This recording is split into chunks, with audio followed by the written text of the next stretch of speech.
बिस्मिल्लाहिर्रहमानिर्रहीम। अस्सलाम वालेकुम। कैसे हैं व्यूअर्स? आप लोग सब खैरियत से हैं? आज एक नई वीडियो के साथ मैं हूं आपके सामने वसीम अहमद। पर इस वीडियो को आखिर तक ज़रूर देखें। इसमें मैं हदीस नबवी सल्लल्लाहु अलैहि वसल्लम आपके सामने पेश करूंगा और यकीनन जो हदीस नबवी है वो अल्लाह के नबी ख़ातमुन नबिय्यीन हज़रत मोहम्मद सल्लल्लाहु अलैहि वसल्लम की कही हुई बात है। वो ऑथेंटिक चीज़ है, ऑथेंटिक कौल है, वो जो है हक़ है, वो सच है। इस्तग़फ़ार जो है वो तकरीबन जितने भी अंबिया कराम गुज़रे हैं सभी ने इस्तग़फ़ार किया और अपनी कौमों को इसकी तलक़ीन की कि आप भी इस्तग़फ़ार को कसरत से किया करो। और कुरान पाक की सूरह नूह में अल्लाह सुब्हानहू व तआला ख़ुद इस चीज़ का ज़िक्र कर रहे हैं कि इस्तग़फ़िरू रब्बकुम इन्नहु कान गफ़्फ़ारा। इसका मफ़हूम तर्जुमा कुछ इस तरह है कि इस्तग़फ़ार जो है वो अपने रब से किया करो और अल्लाह जो है वो बहुत माफ़ करने वाला है। तो हमें इस्तग़फ़ार जो है वो अपनी ज़िंदगी में ज़रूर शामिल रखना चाहिए। इसकी दुआ ज़रूर करते रहना चाहिए। इसके जो फ़वाइद हैं वो ज़रूर हासिल करने चाहिए। इस्तग़फ़ार पढ़ने से आपके जो मामलात हैं वो दुरुस्त होते हैं, आपके गुनाह माफ़ होते हैं, आपके दर्जात बुलंद होते हैं, आपके रिज़्क़ में इजाफ़ा होता है, आपकी जो मुश्किलात हैं वो हल होती हैं, आपके दिल में एक सुकून रहता है, अल्लाह की मोहब्बत हासिल होती है। यकीनन अल्लाह सुब्हान ताला से इस्तग़फ़ार करने से अल्लाह सुब्हान ताला खुश होते हैं, आपको माफ़ कर देते हैं और जिसको माफ़ी मिल गई वो कामयाब हो गया। क्योंकि ये दुनिया जो मुख्तसर सी दुनिया हमें मिली है, इसमें हमने वो काम करने हैं जिसका हमें जो रिवार्ड है, जिसका हमें जो इनाम है वो उख़रवी ज़िंदगी में हमें हासिल हो। तो नबी पाक सल्लल्लाहु अलैहि वसल्लम की एक हदीस का मफ़हूम है कि जो शख्स ये चाहता है कि उसका नामा अमाल उसको क़यामत के दिन खुश कर दे तो वो कसरत से इस्तग़फ़ार किया करे। तो देखें ये बहुत बड़ी एक फ़जीलत और बहुत बड़ी एक अल्लाह सुब्हान ताला की तरफ से हमारे ऊपर रहमत है कि हमें ये तरीक़ा भी बताया जा रहा है कि अगर आपने खुशगवार ज़िंदगी गुजारनी है और अपनी उख़रवी ज़िंदगी को भी संवारना है और अपने आप को खुश रखना है क़यामत के दिन, तो नबी पाक सल्लल्लाहु अलैहि वसल्लम की हदीस के मुताबिक इस्तग़फ़ार कसरत से किया करें। तो आप इस्तग़फ़ार को कसरत से पढ़ा करें, इसकी तस्बीह रेगुलर किया करें। ये एक छोटा सा लफ्ज़ है अस्तग़फ़िरुल्लाह। अगर आप इसका विर्द भी शुरू कर देते हैं तो यकीनन आपकी ज़िंदगी में बहुत बड़ी तब्दीली आएगी, आपकी ज़िंदगी खुशगवार हो जाएगी, आपको बीमारियों से शिफा मिलेगी, आपके रिस्क में इजाफ़ा होगा, आपकी सोशल लाइफ जो है वो बेहतर से बेहतर होती जाएगी और आपके जो मामलात हैं वो दुरुस्त हो जाएंगे। आप डिप्रेशन और बीमारियों से महफूज रहेंगे और अल्लाह की और सबसे बड़ी बात अल्लाह की आपको खुशनुदी और उसकी रहमत हासिल होगी। जिसको अल्लाह की रहमत और उसकी खुशनुदी मिल गई वो कामयाब हो गया। तो we will meet with another video with another दुआ विद अनदर हदीस। तब तक आप अपना ख्याल रखें। अस्सलामु अलैकुम व रहमतुल्लाहि व बरकातुहू। أعوذ بالله من الشيطان الرجيم. بسم الله الرحمن الرحيم. الحمد لله رب العالمين الرحمن الرحيم مالك يوم الدين إياك نعبد وإياك نستعين اهدنا الصراط المستقيم صراط الذين أنعمت عليهم غير المغضوب عليهم ولا الضالين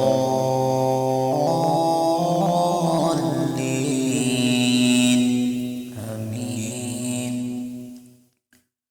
بسم الله الرحمن الرحيم.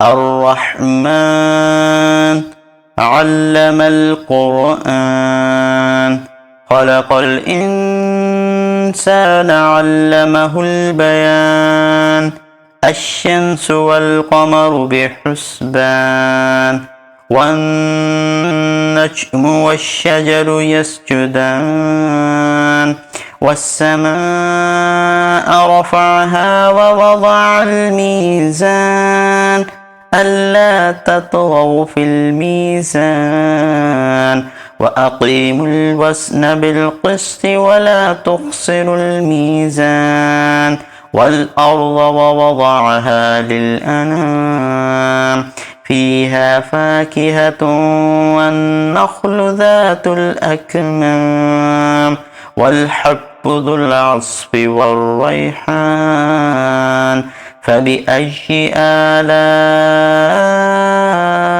ربكما تكذبان خلق الإنسان من صلصال كالفخار وخلق الجان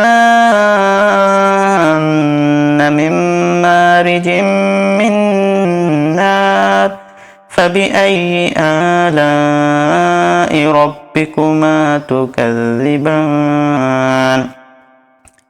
رب المشرقين ورب المغربين فبأي آلاء ربكما تكذبان مرج البحرين يلتقيان بينهما برزخ لا يبغيان فبأي آلاء ربكما تكذبان يخرج منهما اللؤلؤ والمرجان فبأي آلاء ربكما تكذبان وله الجوار المنشآت في البحر كالأعلام فبأي آلاء ربكما تكذبان كل من عليها فان ويبقى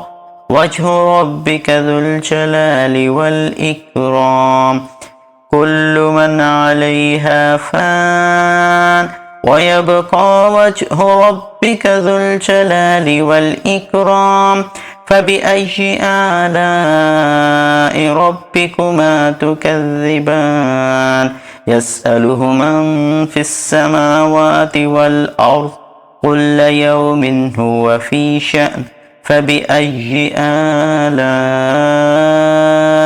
ربكما تكذبان سنفرغ لكم أيها الثقلان فبأي آلاء ربكما تكذبان يا معشر الجن والإنس إن استطعتم أن تنفضوا من أقطار السماوات والأرض فانفضوا لا تنفضون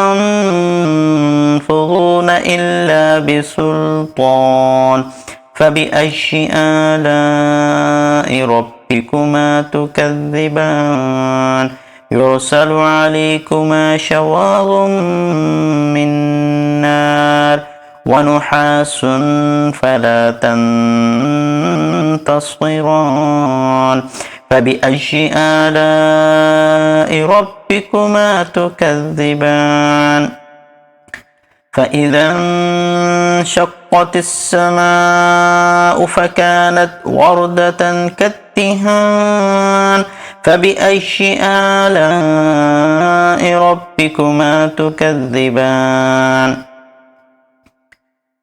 فيومئذ لا يسأل عن ذنبه إنس ولا جان فبأي آلاء ربكما تكذبان يعرف المجرمون بسيماهم فيؤخذ بالنواصي والأقدام فبأي آلاء ربكما تكذبان هذه جهنم التي يكذب بها المجرمون يطوفون بينها وبين حميم آن فبأي آلاء ربكما تكذبان ولمن خاف مقام ربه جنتان فبأي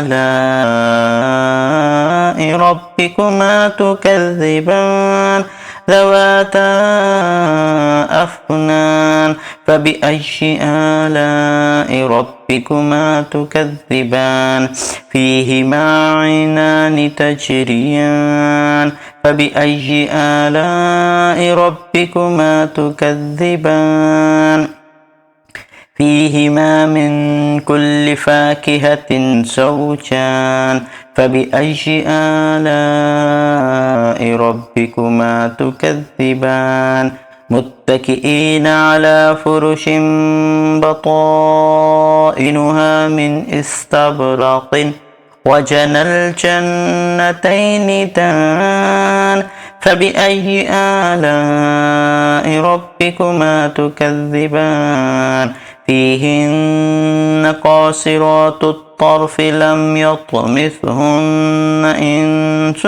قبلهم ولا جان فبأي آلاء ربكما تكذبان كأنهن الياقوت والمرجان فبأي آلاء ربكما تكذبان هل جزاء الإحسان إلا الإحسان فبأي آلاء ربكما تكذبان ومن دونهما جنتان فبأي آلاء ربكما تكذبان مدهامتان فبأي آلاء ربكما تكذبان فيهما عينان نضاختان فبأي آلاء ربكما تكذبان فيهما فاكهة ونخل ورمان فبأي آلاء ربكما تكذبان فيهن خيرات حسان فبأي آلاء ربكما تكذبان حور مقصورات في الخيام فبأي آلاء ربكما تكذبان لم يطمثهن إنس قبلهم ولا جان فبأي آلاء ربكما تكذبان متكئين على رفرف خضر وعبقري حسان فبأي آلاء ربكما تكذبان تبارك اسم ربك ذي الجلال والإكرام.